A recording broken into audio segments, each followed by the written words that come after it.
এই যে ঐক্যমত্য কমিশন, এরকম একটা ঐক্যমত্য কমিশন আমি তো কোথাও দেখি নাই রাজনীতির একজন ছাত্র হিসেবে, কর্মী হিসেবে। এইরকম ঐক্যমত্য কমিশন, তাও আবার বিদেশ থেকে আলী রিয়াজ সাহেবদের মতো এক্সপার্টদেরকে এনে, বদিউল আলম মজুমদারদের মতো মহামানবদেরকে এনে সামনে বসিয়ে শেরাটন ইন্টারকন্টিনেন্টাল থেকে খাবার এনে পায়ের উপর পা তুলে একদল ঘুমাচ্ছে আর একদল কথা বলছে, একদল কথা বলছে আর একদল গাছ চুলকাচ্ছে। আপনি ওখানকার ছবিগুলো দেখতে পারবেন না। মানে কেউ করছে, কার যদি থাকে, ধরেন সালাউদ্দিন সাহেব কথা বলছে, অন্যরা অ্যাটেন্টিভ না। আবার ধরেন এনসিপির কথা বলছে, অন্যান্য নাড়াচড়া করছে, মুসলাচ্ছে, মানে বিরক্ত প্রকাশ করছে। তারপর শেষে আলী রিয়াজ সাহেব কথা বলছেন, পাশে বদিউল আলম মজুমদার অ্যাটেন্টিভ না, বদিউল আলম মজুমদার সাহেব কথা বলছেন, বাকি লোকগুলো অ্যাটেন্টিভ না।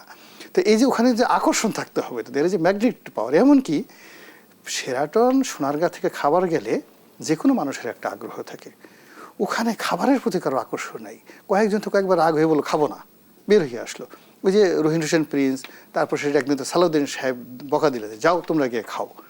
মানে বাঙালির যেখানে বিয়ে বাড়িতে এক পিস গরুর মাংস না পেলে বিয়ে ভেঙে যায়, মারামারি হয়ে যায়, তো সেখানে সোনারগাঁ শেরাটনের খাবার রেখে ওখান থেকে রাগ হয়ে বের হয়ে আসে, ধাক্কাধাক্কি করে, গালাগালি করে। আপনি বুঝেন বিরক্তিটা কোন পর্যায়ে চলে গেছে।